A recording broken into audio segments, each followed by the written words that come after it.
Maka dalam video kali ini saya ingin mengajak teman-teman semua untuk menjadi orang-orang bijak dengan membahas ide dari sebuah peristiwa. Dalam hal ini peristiwa murtadnya seorang alumni santriwati Ponpes Az-Zaitun yang memilih untuk memeluk agama Yahudi.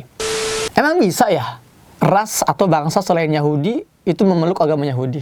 Sebetulnya Yahudi ini agama atau bangsa sih?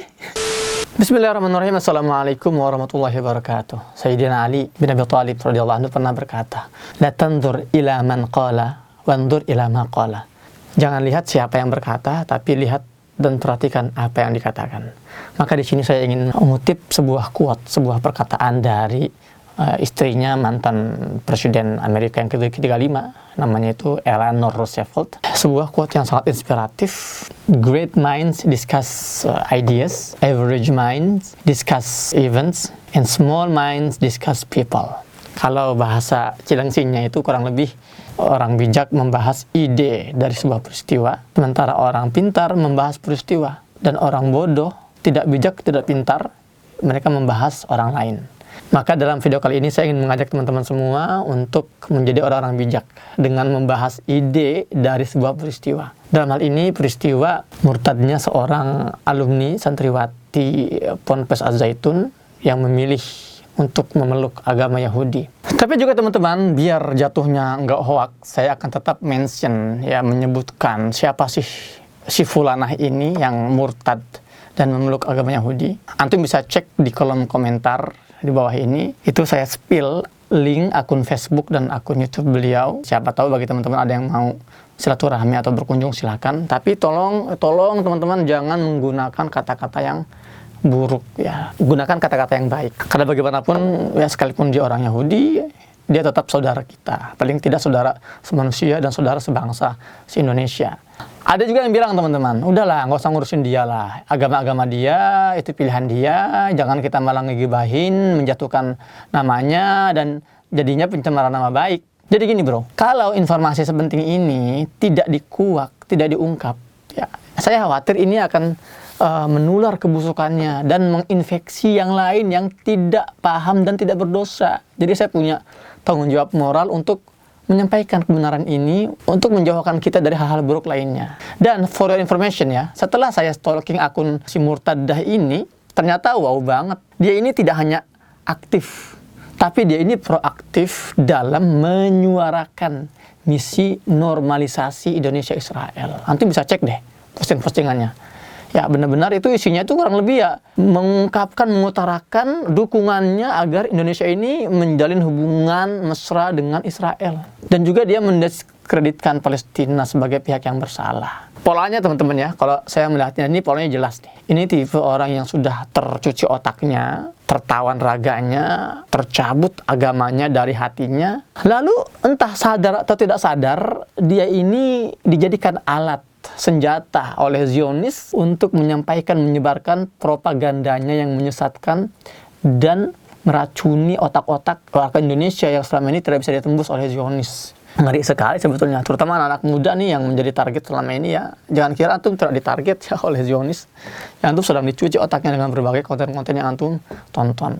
Baik teman-teman, dalam kesempatan kali ini ada beberapa pertanyaan yang saya rasa harus saya jawab dan saya komentari dari para netizen. Ada gini, yang pertama ini, emang bisa ya ras atau bangsa selain Yahudi itu memeluk agama Yahudi?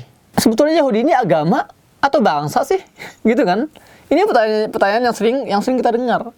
Dan yang ketiga, tentang apa doktrin pamungkas orang-orang Yahudi ya dalam meyahudisasi objeknya atau orang-orang di luar mereka. Bagaimana cara mereka mendoktrin kita sampai berhasil seperti kayak tadi itu tuh fulana yang murtadah itu. Tapi sebelum lanjut teman-teman, saya ingin ajak kalian saksikan dulu pariwara berikut ini. Assalamualaikum. Bertahun-tahun jutaan warga Palestina di Gaza masih bertahan, menolak tunduk menyerah di depan brutalnya penjajahan. Mereka diblokade, diteror, dibombardir, dibantai. Namun mereka tetap tegar bertahan. Itulah pesan mereka untuk kita, warga dunia. Agar kita juga jangan mau menyerah, berjuang membantu mereka mengembalikan kemerdekaan, kedaulatan negeri para nabi Palestina. Jadikan Idul Adha tahun ini momen untuk kita membalas pesan mereka dengan sebuah komitmen. Ya, kita akan terus berjuang bersama mereka mempertahankan kiblat pertama umat Islam, Masjidil Aqsa yang mulia. Saya, Muhammad Hussein, di Gaza, Palestina, mengajak kaum muslimin dimanapun berada untuk berbondong-bondong kirimkan hewan kurban terbaik untuk Gaza tahun ini. Terlalu lama mereka berkorban, saatnya kita hari ini berkurban. Mari berkorban di Palestina. Baik teman-teman, dari sisi eksklusivitasnya, sebuah agama itu minimal ya terbagi menjadi dua jenis. Satu, agama kaumiyah namanya, atau agama yang berbasis ras atau bangsa. Dan yang kedua, namanya agama tabsyiriyah. Ya, kalau terjemahan bebasnya ini agama yang terbuka untuk dianut oleh siapapun, terlepas latar belakangnya itu bangsa mana, ras mana ya. Seperti Islam atau Kristiani atau Hindu, Buddha, semua bisa menganutnya. Yahudi ini memang awalnya itu dikenal sebagai sebuah agama yang berbasis bangsa dan ras. Nah, karena pada dasarnya tidak ada orang Yahudi itu yang berasal dari luar Bani Israel. Dan karena ini saya harus membahas sedikit sejarah tentang Bani Israel. Siapa itu Bani Israel? Jadi Bani Israel ini adalah keturunan Nabi yang Allah utus, ya, yang namanya itu Israel. Atau nama lainnya adalah Nabi Yakub alaihissalam. Siapa Nabi Yakub ini? Nabi Yakub ini anaknya Nabi Ishak alaihissalam. Dalam sebuah riwayat dikatakan bahwa Nabi Yakub ini itu memiliki 12 anak. Perhatikan, fokus di sini ya. Jadi dari 4 istri dia punya 12 anak. Istri yang pertama namanya itu Ibu Laya. Laya ini merupakan istri sekaligus sepupunya, karena ini adalah anak sulung dari pamannya Nabi Yakub sendiri. Dari Ibu Laya ini, Nabi Yakub alaihissalam, Allah karuniai 6 orang anak. Ada yang namanya Robin, ada yang namanya Sam'un, Levi, ini yang suka nonton Attack on Titan nih, Levi, itu nama Yahudi tuh. Kemudian Yehuda, ada juga Zabulon, ya. Kemudian istri kedua Nabi Yakub ini namanya adalah Rahil. Rahil ini katanya sih yang paling cantik dan paling difavoritkan oleh Nabi Yakub alaihissalam.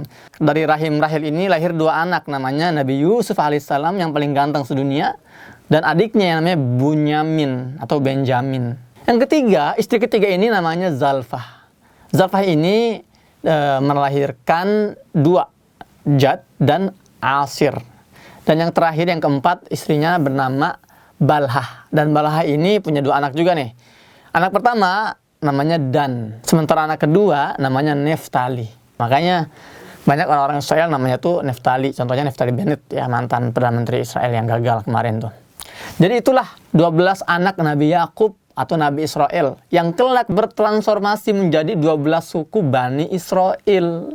Jelas sampai sini ya. Nah, sekarang pertanyaannya adalah, apa agama Nabi Yakub dan ke-12 anaknya saat itu? Apakah Yahudi? Bukan. Karena Yahudi itu agama yang muncul itu sekitar 900 tahun setelah wafatnya Nabi Yakub alaihissalam. Terus apa agamanya Nabi Yakub alaihissalam? Ya, sama dengan agama bapaknya. Siapa bapaknya? Nabi Ishak alaihissalam. Apa agamanya Nabi Ishak alaihissalam? Sama dengan agama kakaknya, abangnya. Siapa nama abangnya? Nabi Ismail alaihissalam. Apa agama Nabi Ismail? Sama dengan agama ayahnya. Siapa ayahnya? Nabi Ibrahim alaihissalam. Nah, pertanyaannya adalah, apa agama Nabi Ibrahim alaihissalam? Apakah Yahudi atau Nasrani? Nggak mungkin. Kenapa? Karena saat itu belum ada agama Yahudi. Agama Yahudi itu muncul 1000 tahun lebih setelah wafatnya Nabi Ibrahim alaihissalam. Dan 9 abad setelah wafatnya Nabi Yakub alaihissalam. Jadi apa agamanya? Yang pasti bukan Yahudi dan bukan Nasrani. Loh, kok tahu? Dasarnya apa?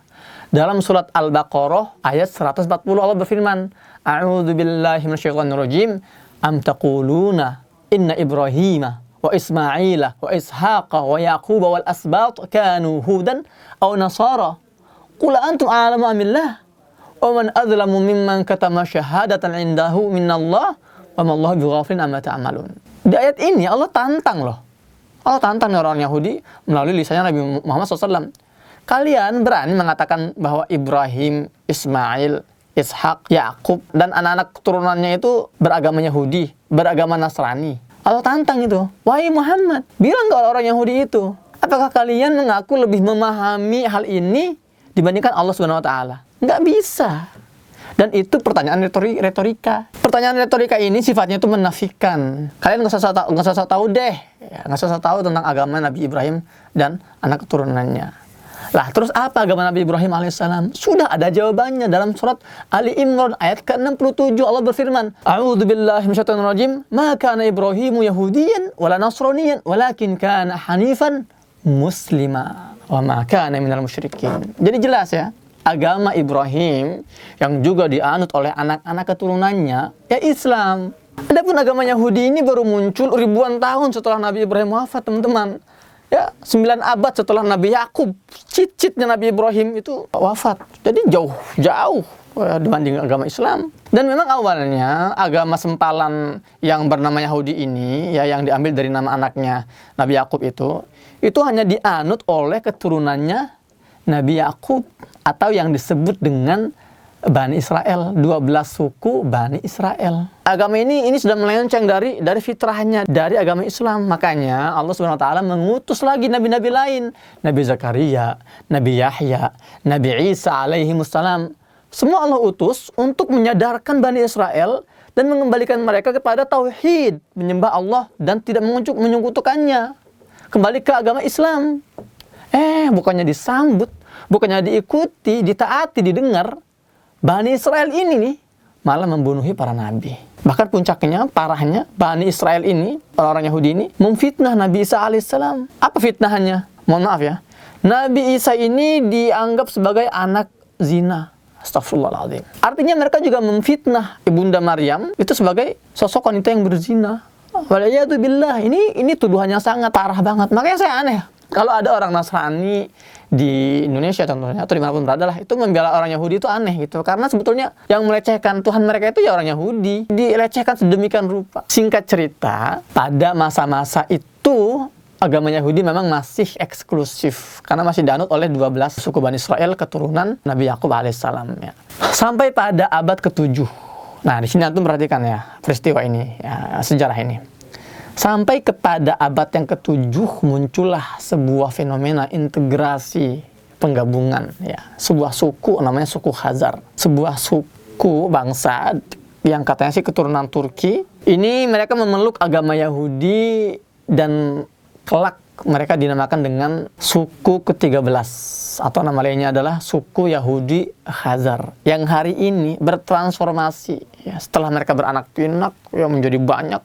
Mereka bertransformasi menjadi Yahudi Ashkenazi. Orang lain nyebutnya Yahudi Eropa. Ini penting nih untuk Anda pahami. Jadi kita membahas dari sisi sejarahnya. Dan Yahudi Ashkenazi inilah yang hari ini sedang mendominasi Yahudi di dunia ini dan mendominasi kekuatan dunia internasional hari ini. Jadi Yahudi Ashkenazi ini sebetulnya nenek moyang mereka itu adalah para penyembah berhala, paganisme gitulah. Kalau kita membahas latar belakang mereka memeluk Yahudi itu panjang lagi. Intinya sejak abad ke-7 itulah hilang eksklusivitas agama Yahudi. Jadi semua orang itu boleh masuk ke Yahudi, termasuk nih si alumni Pondok Zaitun yang tadi itu tuh, yang dia memilih Yahudi sebagai agamanya. Ini membawa kita kepada pertanyaan selanjutnya, yaitu bagaimana cara Yahudi mendoktrin korban-korbannya. Apa alat pamungkas mereka? Dan bagaimana cara kita menangkal agar tidak meracuni otak-otak kita maupun otak-otak generasi kita hari ini, terutama anak muda. Ada pula pertanyaan seperti ini. Ada apa dengan pesantren Indonesia? Kenapa kok rentan disusupi? Kenapa banyak skandal? Kenapa banyak nilai-nilai yang terdegradasi moralnya? Insya Allah jawabannya akan saya bahas di konten selanjutnya. Maka teman-teman, bagi kalian yang belum subscribe akun ini, channel ini, segeralah subscribe agar tidak ketinggalan informasi-informasi menarik dari Gaza, Palestina. Dan juga teman-teman yang mau berkurban, silakan saya kirim juga link untuk berkurbannya di bawah. Kalau ada yang belum mampu mau kurban di Palestina, kalian juga bisa sedekah kurban di Palestina. Cukup dengan Rp20.000 kalian sudah bisa mengirim daging kurban untuk saudara kita di Gaza, Palestina. Demikian, semoga bermanfaat. Saya Muhammad Hussein di Gaza, Palestina. Assalamualaikum warahmatullahi wabarakatuh.